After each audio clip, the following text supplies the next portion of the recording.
आपण पाहताय 10च्या बातम्या आणि एक महत्त्वाची बातमी हाती येते ती म्हणजे मुख्यमंत्री देवेंद्र फडणवीस यांच्यासोबत शेतकऱ्यांची बैठक निष्फळ ठरलेली आहे आणि आता शेतकरी 1 जूनपासूनच्या संपावर ठाम असल्याचं कळतंय। वैभव परब आपले प्रतिनिधी आपल्या सोबत आहेत। वैभव, काय झालं या बैठकीत? मिलिंद, ज्या पद्धतीने गेल्या काही दिवसांपासून शेतकरी संपावर जाणार याची चर्चा होती, त्या माध्यमातून सदाभाऊ खोत यांच्या माध्यमातून ह्या शेतकऱ्यांची आणि मुख्यमंत्र्यांची भेट आणि बैठक घडवण्यात आली होती। या बैठकीत मुख्यमंत्र्यांनी आज पुन्हा त्याच आश्वासनाची खैरात केल्याचं तिकडच्या शेतकऱ्यांकडून सांगण्यात आलं।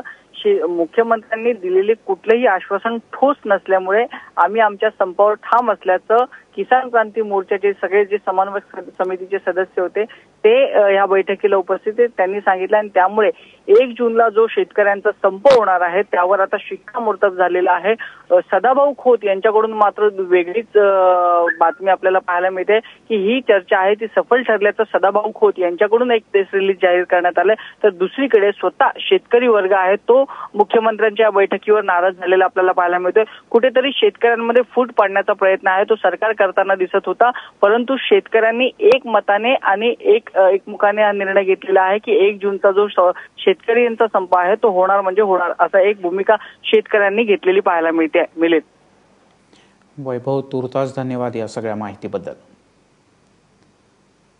दरम्यान मुख्यमंत्र्यांच्या सोबतच्या बैठकीनंतर शेतकऱ्यांनी काय प्रतिक्रिया दिलेत पाहूयात। जोपर्यंत सरकार कर्जमुक्त करत नाही तोपर्यंत दुसऱ्या मुद्द्यावर आम्हाला चर्चा करायची नाहीये। तरी आम्ही या ठिकाणी फार आशेने आलेलो होतो की उद्या सरकारने असं म्हणू नये की आम्ही सरकारचे द्वार खुलं असताना शेतकऱ्याच्या नेत्याच्या आडमुठेपणामुळे या ठिकाणी शेतकरी आले नाहीत, हा आमच्यावर ठपका देऊ नये म्हणून आम्ही या ठिकाणी खरोखर या ठिकाणी आलेलो होतो।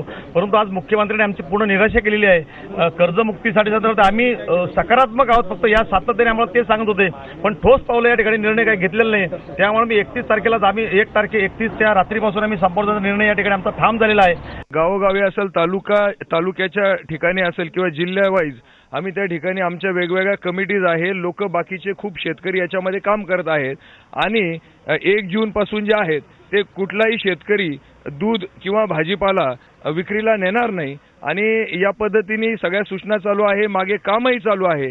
त्यामुळे आम्हाला खात्री आहे की दूध आणि भाजीपाला त्या ठिकाणी मार्केटला येऊ शकत नाही।